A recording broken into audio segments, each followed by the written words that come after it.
Hey, Thanksgiving treats today. We are going to be making some appetizer-y type, dessert-y type things that you could use for Thanksgiving. I thought the curd would be done by now. It's been going forever. But I have it in my cooking blender in the back, some lemon curd going. So you're going to hear that. So welcome everybody. Welcome back to our Cooking for My Ladies on Fridays. Today we are going to make cute little pumpkin cheese balls and some cranberry pecan cheese balls and also a lemon curd tart. So we'll just get into it. So right now what I have in here, which is totally not what I would normally use, but I didn't have time to figure out what to use in replace of it, but it's vanilla wafers. So that'll be the only part of our dessert that is got all the sugar in it, and it's quite a big amount of sugar, but so in there is some erythritol because I didn't want to keep adding more sugar, and that was coconut oil, 1/3 of a cup.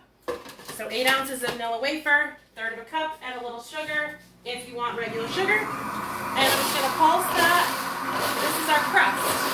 So we want to make sure that we don't have big chunks of cookie in there. I haven't taken out my food processor since last holiday. I don't think. It's time to get this thing crack-a-lackin'. Forgot how much I love it. Okay. Yes, I think that's good. All right, push that off to the side. Put this over here. All right, so I'm just going to go right in with my hands. If you want to use something else, I know you could use like a piece of plastic wrap or something if you wanted to, and use that over your hand or whatever, but I don't see any reason why I can't just go right in with your hand.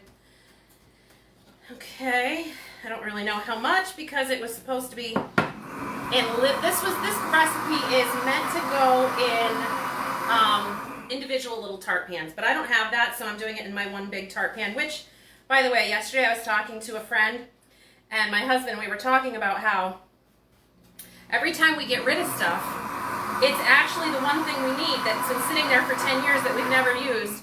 Does anybody else have that when you get rid of something and it's like, oh, now that I finally got rid of it, I need it? Yeah, so that was us. And so this morning, when I went to look for my pan, I was like, oh, thank gosh I didn't get rid of it, because I had it in my to-go box because I never use it. Well, here we go. So I'm just pressing it around. I'm trying to make sure it's even, and you can just kind of get a feel for that. You can feel areas are thicker than others. Try to press it into the sides as well. And I think I have plenty in here, so I'm not going to use that last little bit. Maybe as a sprinkle on top or something as a garnish. Almost there. And then we'll throw this in the oven just till it gets a little fragrant, it said. And then we'll put the curd in there if it ever finishes. Okay. Ooh, I'm all buttery. Or coconut oil. Yeah, so I have this cooking blender from Pampered Chef. I don't sell Pampered Chef, by the way. But this cooking blender, and you put the stuff in, and it cooks it for you. So if you are someone that avoids things like jam and curd, making curd, because you have to stand over the stove for 100 years to get it done, that's a good blender. That's a good investment. I've been making so much jam. Any fruit that's not quite, you know, the right, it gets to the point where you're like, I don't really want to eat that, but you don't really want to throw it out. I've been making it, throwing it into the blender and making jam, so I've got jam coming out of my ears in here. But that's all right. Richard likes jam. Okay, so that's going to bake. Actually, let me set a timer, 10 minutes, because when I'm doing a cooking show, I forget these things. So we might not be able to finish the lemon curd tart because I didn't expect that to keep going. I think it's been going for like an hour, but anyway, so got cream cheese in here. I just softened it and then stirred it up. This is sun-dried tomato pesto. Some jars come and there's like an inch of oil on top. You want to just put that off, either dump it down the sink or put it in a bowl and then you can put it back in.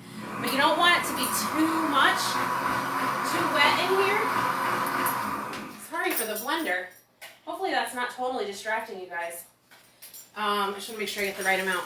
Not that it matters, but anyway, that too much oil will prevent this from doing what it's got to do. So get that out. My thing doesn't fit, so we're gonna have to do. We'll have to do a little lesson on measuring since my tablespoon won't fit. 3 teaspoons is a tablespoon, and I need 4 tablespoons. So 3 times 4. Who's got the answer? 3 times 4. 12, 3, 4. Sorry, can't talk. This is gonna taste so good.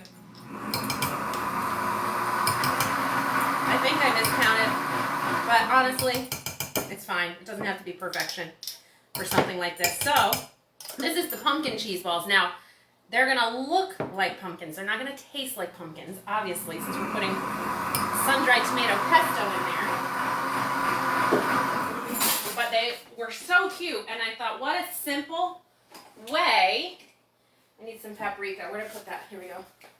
What a simple way to make a cute little, this is 1.5 teaspoons, but I doubled the recipe, by the way. So I'm just throwing that in there. Okay. Anyway, simple way to make a cute little appetizer for Thanksgiving. I know Thanksgiving's going to be a little bit wonky this year. States are putting in restrictions. I know how people feel about that, and some people are okay and some people are not. We all just got to show each other a little bit of grace. It'll be all right. We'll get through it. So when you put this pesto in there, by the way, just because you have less people doesn't mean you can't make a rockin' Thanksgiving. So, you know, really make those cute appetizers and spread it out into a couple days if you have to, and have people 2 times. I mean, make the best of what you've got, right? It's not ideal, but turn it into something fun and make it a time of joy for everybody.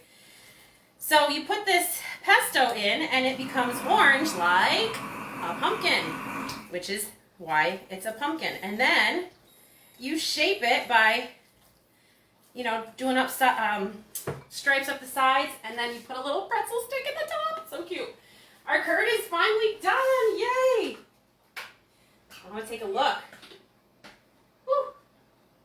Huh. Okay. I'm going to pour it out. Ooh, yum, yum, yum. Yum, yum, yum. I'm going to pour it into like a big bowl that's kind of shallow because I want it to cool as quickly as I can so I can actually use it.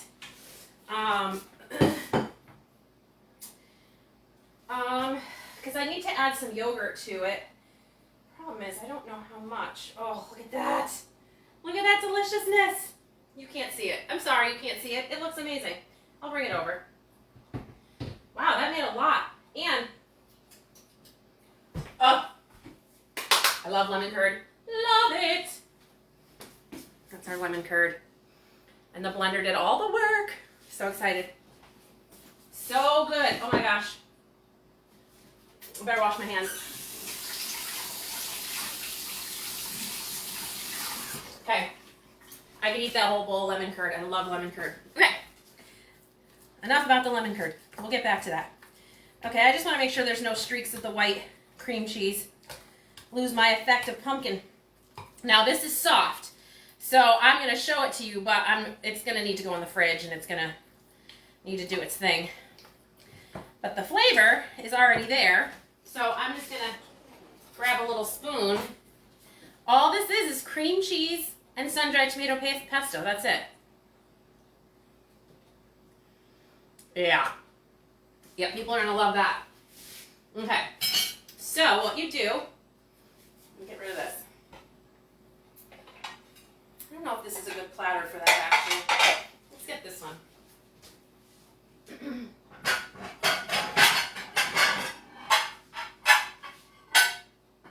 I'll just get a square one here.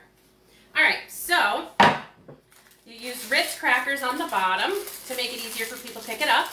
And then they don't have to, you know, with cheese, when you make one giant cheese ball, they have to, you know, scoop off of it. But they can just pick their own individual one up. I would probably put, because that's a lot of cheese for one bite, I would probably put, yeah, I got the right size scoop, a few crackers on the side so people can take an extra cracker with them for that. Whew, it is hot in here. I turned the heat on for the ladies and then I was like, sorry, I gotta turn it off. I'm roasting. It's beautiful up here. It was like 30 degrees last week with like a wind chill in the 20s or the teens or whatever.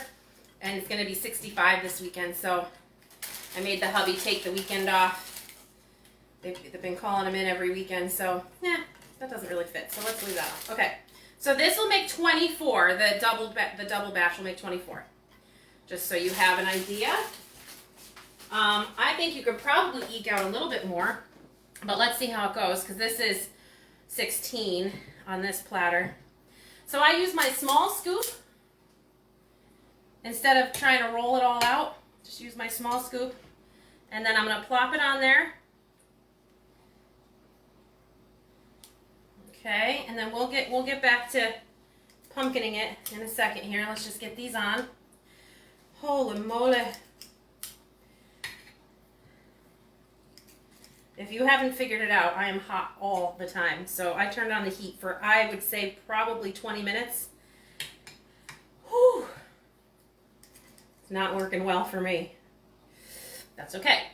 I'm excited to be using my new light and stand, but I tried to use the remote control to turn it on and it didn't work, so I got to figure that out.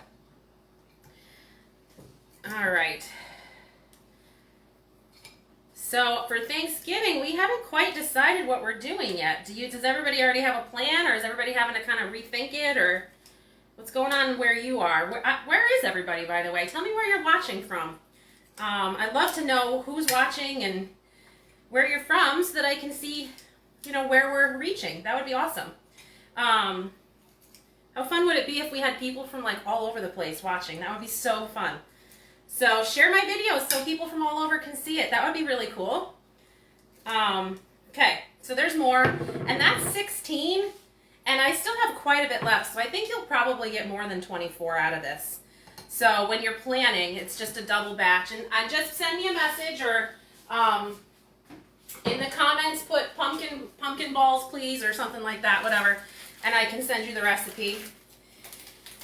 And then you need pretzel sticks, and I just got these little Bachman, yeah. So because we don't eat a lot of pretzels, and I don't want to have a whole big open bag, and so I thought, let me get these little individual ones. That way I can keep most of them preserved. So I'm going to break this in half. Now, you're supposed to put these in after, but for the sake of showing you, you take the pretzel, and you kind of go around the edges, and give it that pumpkin-y look by making the lines of the pumpkin. Okay, that one line just does not want to cooperate right there. And then you, wow, this is a little too big, I think. So let me break it one more time. And then you stick the pretzel in the top. And, I mean, I gotta eat that little piece. I'm making a mess here. You stick the pretzel in the top and chives, but my chives are downstairs in the basement because we brought them in from the cold. But look at that cute little pumpkin. How cute of a dessert, I mean, an appetizer is that? So I'll do the rest of these, but you're supposed to kind of wait until they've been in the fridge for a little while. So I just wanted to show you guys one. Get that out of the way, throw this in the fridge. It's stuck to me. Okay. And then we'll do the other cheese ball. Okay, so that's just cream cheese and sun-dried tomato pesto. That's it. Can't get much more simple than that. Somebody needs to clean out my fridge. Whoops. All right. So that's got just a few more seconds. Let's get all our stuff over here for this one. Oh, I need that. Oh no, I can use this one. We're good, we're good. Okay. Just need to zip up a few, what do you call them? Oh, there's our thing. Get that out. Yep, that browned up nice. Our crust coming out. Just throw that over here for right now. That cool. Shut the oven off because I'm roasting to death. What am I doing? Okay, I need to take this over here. And I need to take this over here. Excuse me, guys. Be right there. Just gotta get the rest of this crumb mixture out of here because I need this base. All right, so our next one is cranberry cranberry pecan. So we're gonna zip up the topping. You're supposed to use fresh parsley, but I didn't get it, I forgot. So it's not a big deal. I'll just put some regular parsley in there. All right. So this one, still using these candy pecans from when we made them forever ago. Half a cup, throw those in there. That's all we need of those, so get rid of that. I think you might need more, to be honest, but we'll see how it goes. I'm gonna zip these up a little bit.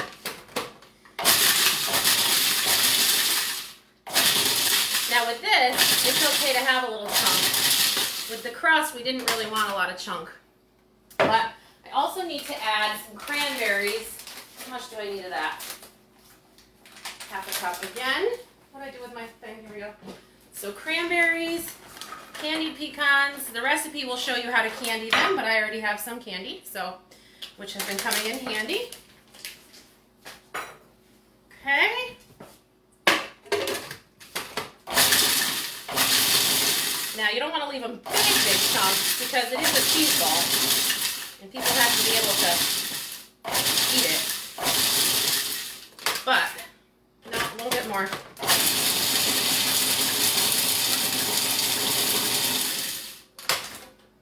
I'm gonna go with that. Sure. Okay. Dump this on the plate. This is gonna be your coating tool here.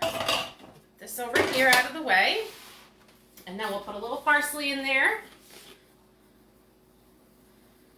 Okay. And just mix that up. Yeah, I mean, obviously with the real parsley it would be a little prettier, but it's okay. So let's put that there. Anything else supposed to go in there? Nope. Okay. So for this one, you're not using cream cheese, you're using goat cheese. And it is goat cheese with honey. And just gonna spin this.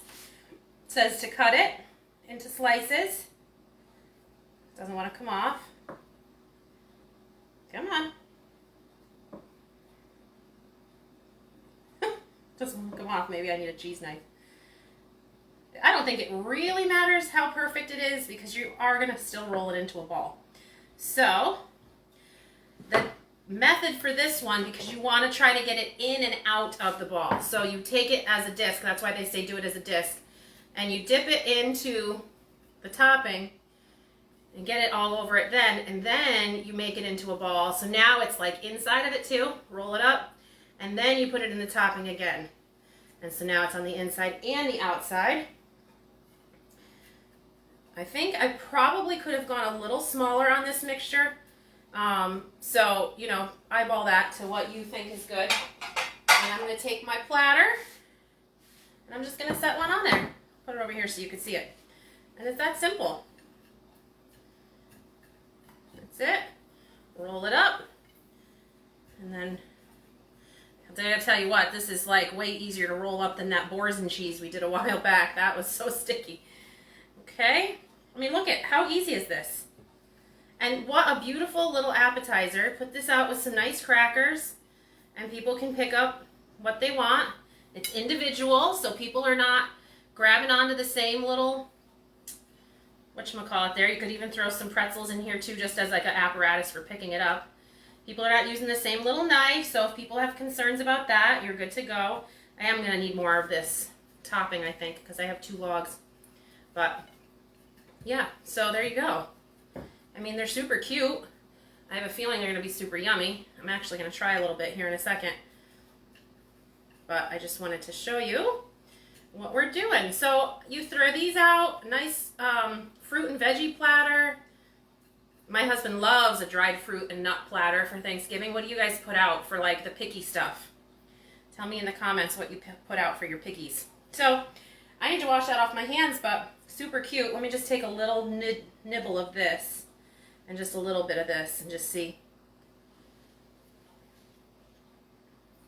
Yeah, that's nice. I think I like that. Well, they're different. I want to say I like it better than the other one, but this is a sweet one, that's a savory. So that might even be a good dessert ball. I don't know. It's pretty nice. Let me just wash my hands real quick and then we'll finish up. Okay.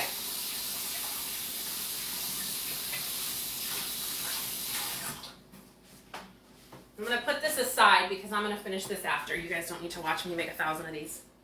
Okay. Because I have a whole other thing here to do.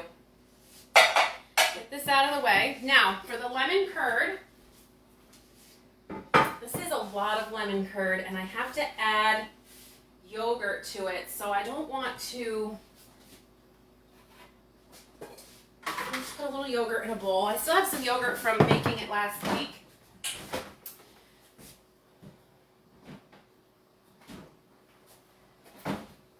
Somebody seriously needs to clean my fridge. I don't know who that could be, but somebody needs to. Oh, we've gone long here today, guys. I'm sorry. We're almost done. Come on. Yogurt.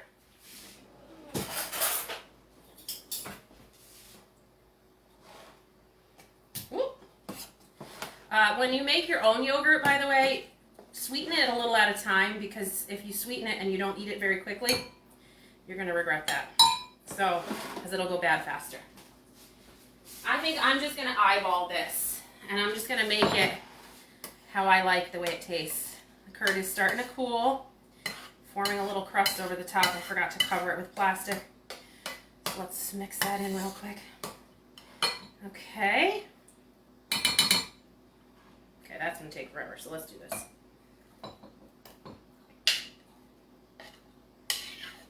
Yeah, a little more than that, probably. I might take all of it. Let's see what happens. I hope it doesn't take all of it. I want some. I love lemon curd. I want to make, what do you call them? Macarons, that's what they are. I want to make macarons with a cranberry curd, which now that I know my blender can do that, that's super helpful. Okay, let's mix this yogurt in. I might need a whisk. Doesn't want to mix in. Let's get a whisk. And since we're over here, we'll get a spatula so we can clean that bowl out when we pour it into our shell. And then on top of this, you put some pomegranate seeds. Yum. That's better. I don't think that's going to be enough. Let's see. Pour it in. Oh, it might be perfect, actually. Perfect. So this has to go in the fridge and set. So I can't put the pomegranate seeds on it just yet. That was perfect. Yay! But that's still a little warm. Let me get some pot holders. Okay. Here we go. So this is going to be our tart. I got to cover it with plastic so it doesn't form that skin on it. And then I'll throw it in the fridge. And we're running late on time, so I'll have to just do a little short thing in my stories about how to cut open a pomegranate. So come back and check on that if you want to see that in my stories later. So this will go in, and then you sprinkle some pomegranate on top and even some mint leaves if you wanted to, just for garnish. Yeah, so we got a curd tart. Actually, no, I want to taste that now that we added the lemon. Curd tart, cranberry cheese balls, and pumpkin cheese balls with sun-dried tomato pesto. That's really yummy. Oh my gosh. Okay, so that's where we're at today, guys. Thanks for coming, and I will see you here next week. Bye.